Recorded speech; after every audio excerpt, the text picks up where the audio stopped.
Meron pong buhay after menopause. Lahat po yan pwede pong magawa ng paraan, may mga solusyon po. Kailangan lang po talaga magpakonsulta sa doktor. Gawin po ang kailangan pong gawin ng mga exercise at saka yung mga diet and of course yung mga gamot na kailangan. Mawawala yung hot flashes, mawawala po yung mood swings. There is life after menopause.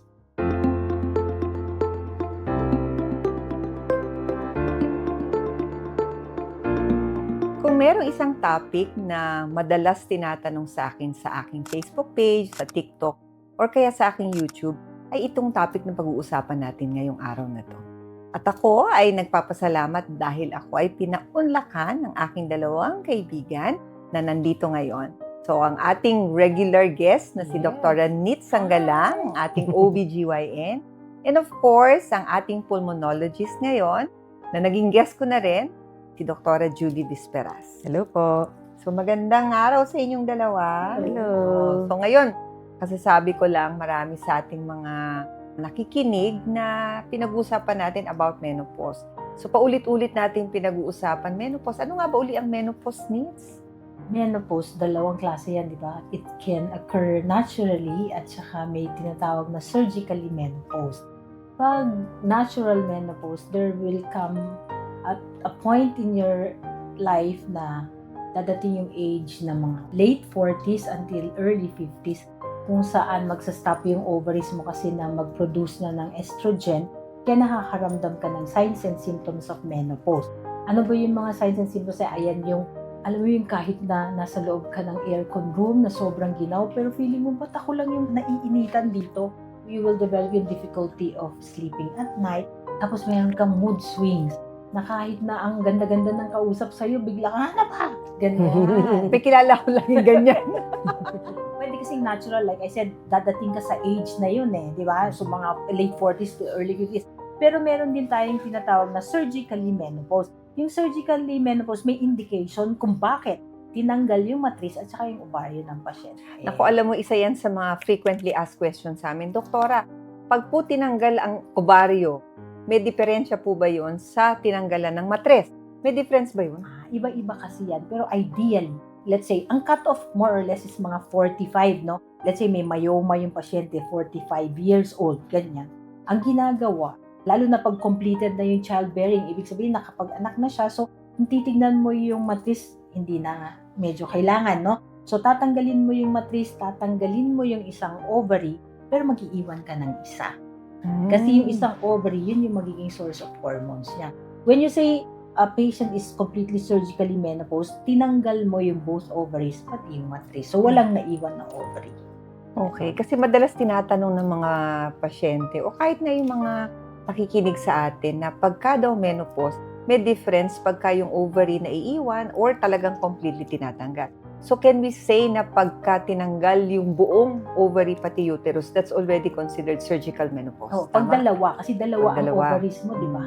So, pwede kasing iwanan yung isa. As long as it's normal, pwede mo siyang iwanan para may source of hormones pa yung patient. Pero kung dalawa yung tinanggal, that's the time that you can say that the patient is surgically menopause already. So, pag for example, naiwan yung isang ovary, meron ba pa rin silang simptomas ng menopause? Katulad nung dinidescribe mo, na ito ay yung nag-hot flashes, mood swings, difficulty of sleeping. So, meron ba silang ganong symptoms? Eventually, kasi di ba magsisis pa rin, magsastop pa rin naman yung function ng ovary na yan until you reach that age.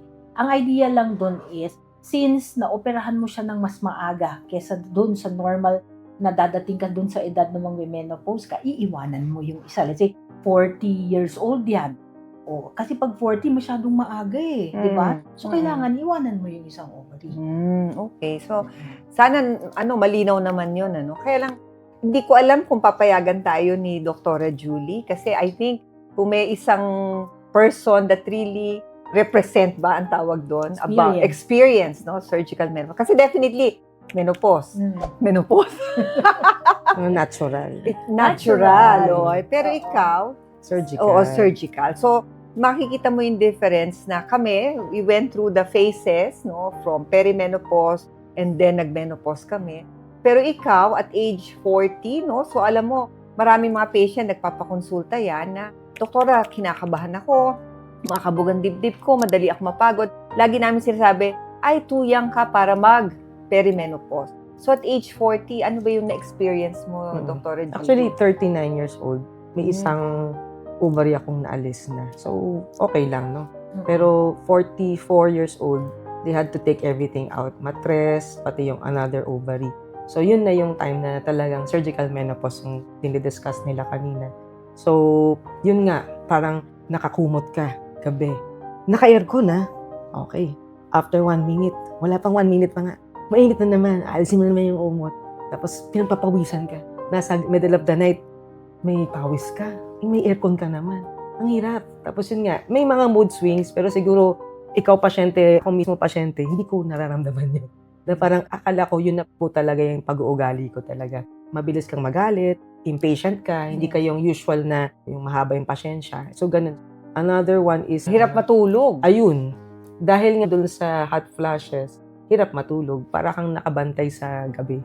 Ganon. So, I had to adjust everything. So, after a few weeks na off or surgery ko, 1 week, nakabalik naman ako sa OB. Pero after a few weeks pa, saka lang ako ni-startan ng gamot na para ho ma-replace yung hormones ko. Tinanggal. Pero is it automatic that yung mga pasyente na surgically menopause, kailangan bigyan ka agad ng mga hormonal therapy? Pwede naman, actually. Lalo na, like I said, if you don't have any other choice, kailangan mo talagang completely tanggalin lahat. Dahil parehong may pathology, may problema talaga yung both ovaries. So, there's no reason bakit iiwan mo pa siya.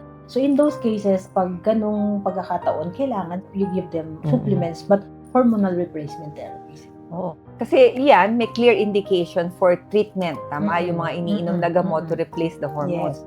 But for some reason, kadalasan ng mga individuals, yung nag-naturally menopause, we don't really advise them to take medication unless the It's symptoms really- are very severe. Diba? Yes. Ako personally, that's what I do with my patients. Unless it's really indicated na kailangan nila yung gamot, that's the only time I advise them. Pero menopause is supposed to be a natural thing. It's a natural process that a woman has to go through it. Ang mas maganda na i-focus mo pag nag-menopause yung pasyente is kasi mawawala yung protection sa heart di ba? Cardio protection, and also you are prone to osteoporosis by the time you're going to menopause. So those yung mga bagay na yun ang mas kailangan i-focus mo. Kung kaya naman, natotolerate naman nila yung signs and symptoms ng menopause, it's okay. But like I said, kung hindi kaya talaga, kasi may mga pasyente ka na dadating sa'yo, ang ikikwento, Dok, bakit ganun? Pagising ko sa umaga, basa ako sa pawis. Or sometimes, meron kasing nagkakaroon ng depression, mga ganyan. So yan, yung mga pasyente kailangan talaga Ng gamot. Meron din ako mga patient na i-share, no? Meron ako isang pasyente, halos mabaliw siya kasi hindi niya talaga ma-explain sa akin ano bang nararamdaman niya, bakit ganito, kumakabog dibdib niya, hindi niya alam, parang mamamatay na siya. Pero come to think of it, titingnan mo yung mga risk factors niya, hindi naman ganun kataas. And that's why, mas iisipin mo, it may be brought about by hormonal dysfunction because of the menopause that is happening. Julie, ito makashare natin sa mga nakikinig. Kasi ikaw, you were given a medication. Was there any instance na other than that, you felt na baka may iba ka pang problema other than yung menopausal symptoms mo, like yung hot flashes, yung mood swings? I tingin ko naman yun yung reason. Pero hindi naman nag-take agad yung gamot. So, after a few months pa.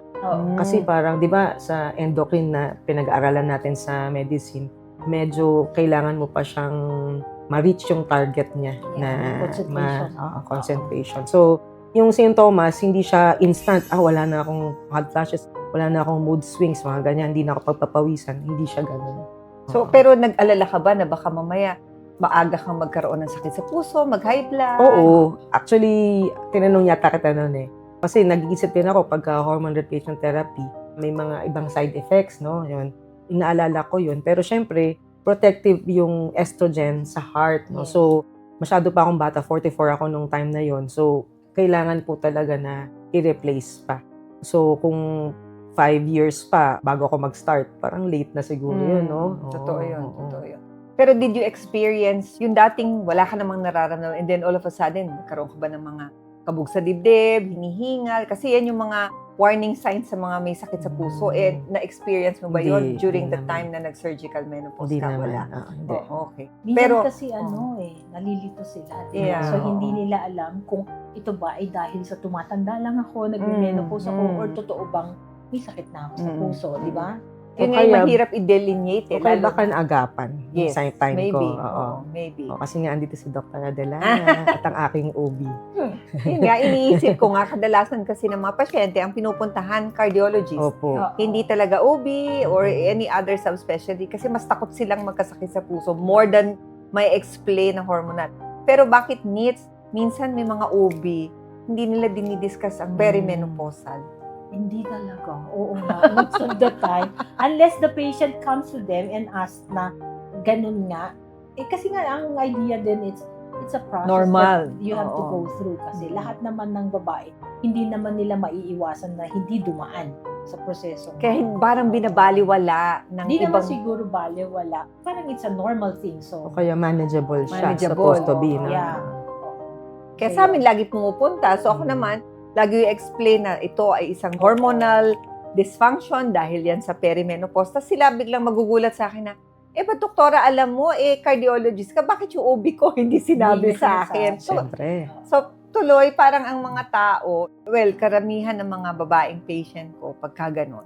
So, parang mas nagiging kampante sila knowing na ako yung nagsabi sa kanila, huwag kang mag-alala, it's not a cardiovascular disease, it's more of hormonal. And it gives them peace of mind, Yeah, di ba? reassurance. So, reassurance na wala namang magiging problema. But of course, hindi rin natin dapat ialis na yun yung period na dapat tayo mag-intervene. Anong ibig sabihin? Na early on, chinecheck mo na yung mga risk factors Yes. nila. Tama? Kasi upon withdrawal of estrogen, dyan na mag-start tumaas ang cholesterol, blood pressure, diabetes, health sins, no? Kaya dapat dun ka nagpapalaboratorio and then you serially monitor the patients. Diba? Ikaw, Julie, nagpalabs ka ba? Of course. Talaga. Pero kahit na po may hormone replacement mo ko, tumaas pa rin ang cholesterol. Yan. Ay, So, yes, oo. syempre, Because that comes with Ah, age naman. oo. naka-maintain din po ako ng para sa cholesterol. Ay, meron kang isang issue na Ano? yung osteoarthritis. Oo nga, meron Yun. ako eh. Naaga yung osteoarthritis ni Julie. Mm-mm. And I think it's because of the hormonal withdrawal from menopause. Kasi bigla siyang nag-weight Oo. gain eh. Oo. Diba dati? Yan pa yung isang problema kasi na na-encounter mo pag nag-menopause ka, di ba? Suddenly, kahit sobrang unti na yung Kinakain kinakain mo. mo, nagda-diet ka na at lahat, pero bakit ganun? Lumalaki. Pa rin yung damit ko, especially dito sa area na to Abdominal, ng, oh. truncal obesity Truncal obesity. ang meron. Yun yung part kasi ng pag nawala na yung estrogen mo di ba? So yun, that's one thing na medyo mahirap i-control pag ikaw ay nag-menopause. Ay nako, laging common topic sa amin yan ng mga pasyente. Doktora, bakit po lumalaki ako? Konti lang ang pinakain ko. Oo, di ba? Laging ganun. Nag-exercise naman po ako kahit pa paano. Konti Kinakain ba't ko. malaki ako? And only to find out, only to explain to them that it's due to hormonal imbalance brought about by perimenopause and menopause. So pagka ganon, ikaw katulad mo Julie, meron ka bang ginagawang mga ways to somehow prevent yung paglaki mo? Kasi sabi ko nga, early ang iyong menopause because of surgical menopause, no? So, meron ka bang ginawa in between that Actually, period? in between nun, pumayat naman ako nung Yes. 2024. Oo, from Oo. nung nag-COVID po, 72, nag-68, tas nag-58 pa ako. O, kaya po, kaso nga lang, kailangan po talagang mag-ehersisyo. Yes. Sige, pero for the past few months, ito, nung July, medyo na, nawala po ako sa landas. So, hindi na po ako nakapag-exercise masyado. Pwede naman talaga yung exercise. Kaya lang kasi, the problem there is, as you age kasi, it's kind of difficult na to do the exercise na medyo mahirap gawin di ba? Kasi ang sakit na ng likod mo. Hanggang Pero masakit na yung siguro, tuhod mo. medyo excuse lang din siguro. Oo, Yeah. Yan, no? din yan. Yes, So, okay. medyo, Hindi naman ano dapat, pa din, mindset, no? no? Mindset. Mindset. Saka minsan kasi masarap kumain. Balik tayo doon sa osteoarthritis, Oo. tsaka yung osteoporosis. Kasi isa rin yan sa mga nade-neglect ng mga doktor, di ba? Yes. Pagka dumating sa'yo babae, masakit ang tuhod, sabi, ay, aging lang yan. Kadalasan, ay, aging Oo, lang yan. Mabigat ka lang. Mabigat ka lang, okay? But they didn't realize na talagang kasama yun sa menopausal manifestations and they have to address it. Tama? So, how do you address osteoporosis and osteoarthritis in those period ng babae? Number one, exercise pa din, di ba? Exercise pa din.